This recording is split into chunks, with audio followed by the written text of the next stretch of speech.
Hello and welcome. In this video, besides me trying to justify my existence as a gardener in January and tidying up, we are going to be meeting some of the local wildlife. Trying really hard not to disturb some others, despite the fact that they're rather active for this time of year, and we'll be soaking in some of the first signs of the upcoming spring and doing some early planting and dividing up some existing plants ready for the year ahead, which includes a few self-set finds that we're going to move to somewhere more appropriate. And as always, the kit that I use, links will be in the description. So here we are, and although it's midwinter here, it's starting to feel a lot like spring, and with that in mind I'm going to get this garden cleared up a little bit, get all of these weed seedlings moved before they become a problem, and tidy up some of the plants and removing the dead growth from the previous year. And hopefully by the time I've done, this garden will be ready to have a mulch applied all over the surface.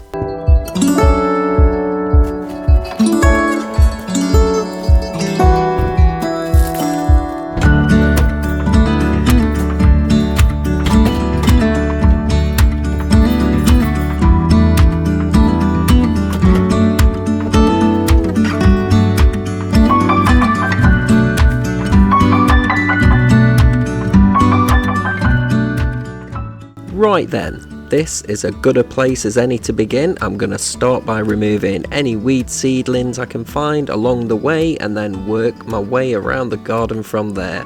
And straight away you'll see to my right something that appears to be a bit like grass, but it's not. These are just very unproductive bulbs.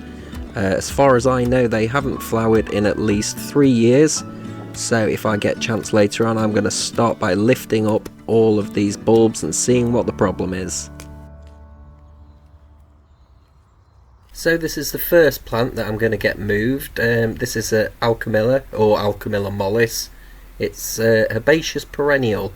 So as you can see, the roots here and the rhizomes, I'm going to get some sections of this dug up and divided and planted elsewhere in the garden. Some of the great things about this plant is it can be used as ground cover to stop weeds from growing. It's really easy to look after, and it's quite resistant to pests and diseases. It has these beautiful acid green flowers. And as an interesting little factoid, this has been used in herbology for hundreds of years, which also explains why it's called lady's mantle. Google for more information. So here at the side of the Alchemilla roots that I've dug up are bugle plants I've actually dug up from my own garden. So this is called a juga or bugleweed or just plain bugle. It's another ground cover plant. It's a member of the mint family, and when you see this grow you won't actually be surprised. It will carpet the ground really well. You get these beautiful purple flowers which are much loved with pollinators, especially honeybees. So this plant with the heart-shaped leaves I'm actually taking out here are actually violets. I'll let you decide whether you think they're a weed or not. In this particular point I'm going to say weed, so I'm going to remove them. At least I can then mulch up to the base of this plant, although it's probably not the last we're going to see of those violets. And here to my left you'll see a hellebore, one of the most iconic of winter plants. Doesn't look like much at the moment, but soon will look like this.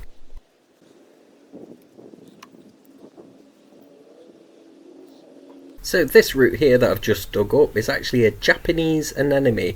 I absolutely love these, and bumblebees also love them. The only problem in this garden is they can be a little bit invasive, so I will dig up some of these. I'm not going to be moving them though, they will be going on the compost heap. And here is proof in a video taken from this very same garden last year, with the pink flower you can see and the bumblebee just buzzing around it. Not to be confused with those purpley green berries you can see, which actually belong to a plant called St. John's wort.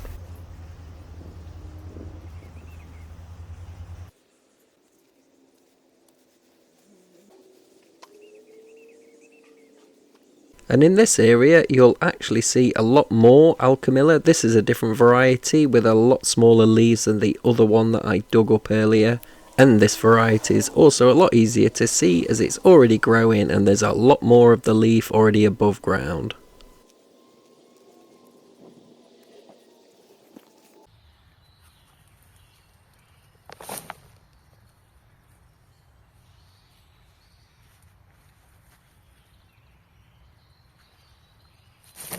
Here we have a lavender, and as you can see, it doesn't look too bad, but years ago this was probably planted right next to this tree. The tree is now way too big, which has caused this lavender to try and grow desperately towards the sun, and now the stem looks like this. Really rotten, very gnarly, and to be honest with you, I can't believe it's still alive. So unfortunately, it's going to have to come out and get replaced with something that doesn't mind growing in the shade. Although if this happens to you in your garden and you need to dig it up, you can actually take cuttings quite easily from lavender. I'm not going to do it here because I've got lavender cuttings coming out of my ears at home.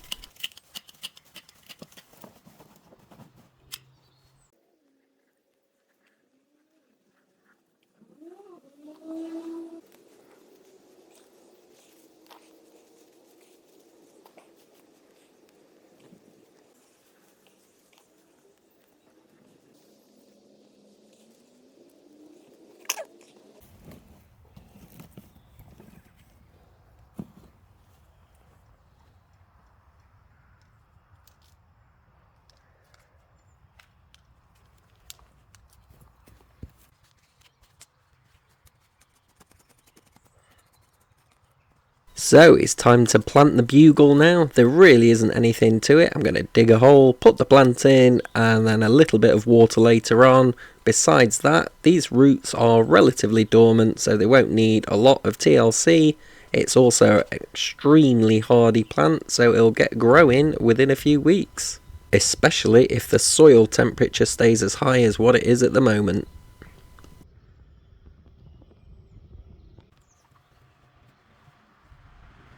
And here I'm going to pop in the other Alchemilla, the one with the larger leaves, or will do eventually.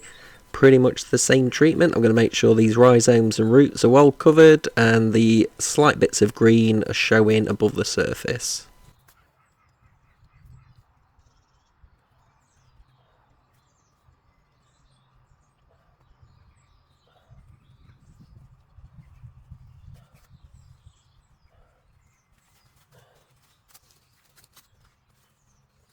So this might not be your cup of tea, but this little fella has been following me around all morning, probably having his breakfast. I like to think I love all wildlife equally, but there's just something about robins that just have a special place in my heart.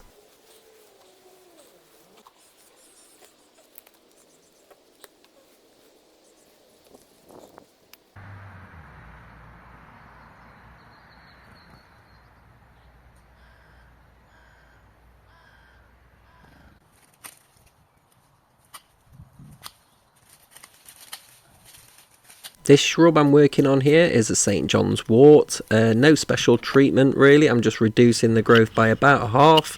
I'm using my secateurs or pruners to just cut above a leaf node, and it's as simple as that.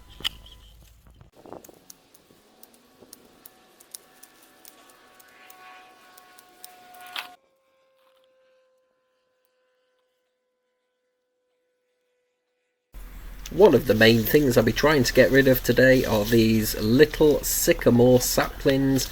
No word of a lie, there must be thousands of them in this garden.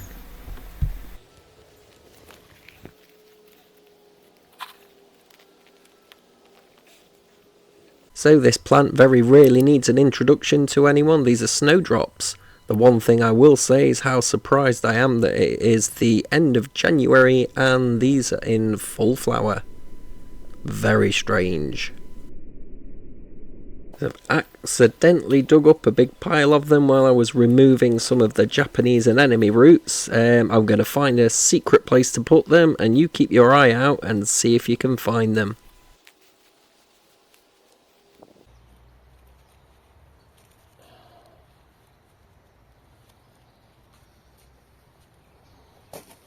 People have actually asked me in the past what tips I would give them and the easiest ways to make a garden look tidy. This is probably one of them. I'm not sure why, but I really like crisper edges.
So as I was just weeding around this area, I've noticed something that caught my attention.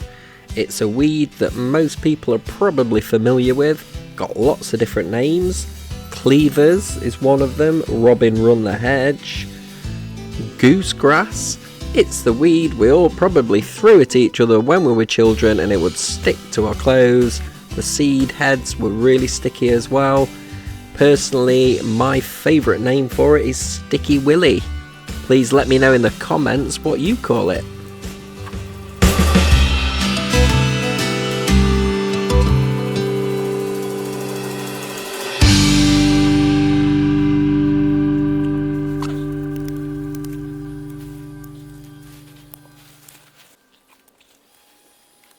And here we have a sedum. What you can see there are the remaining dead sections of the flowers from last year. I left those on purpose, but now it's time to get them cleared up a little bit. The most interesting thing about this plant in this particular garden is what you would read about this plant is it likes well drained soil in a full sun position. It can deal with drought really well. In this garden it's in a very shady, wet part of the garden and it is absolutely thriving. So I'm going to dig up some sections, move it around a bit and see if I can get it to do as well in other parts of this garden.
So earlier on I was walking over this driveway and then I came across a few teeny weeny little lavender plants that have somehow managed to set themselves inside the driveway. So they look really healthy. I'm going to dig them up and plant them. I know the perfect place because after all they're not going to last long trying to grow in a driveway.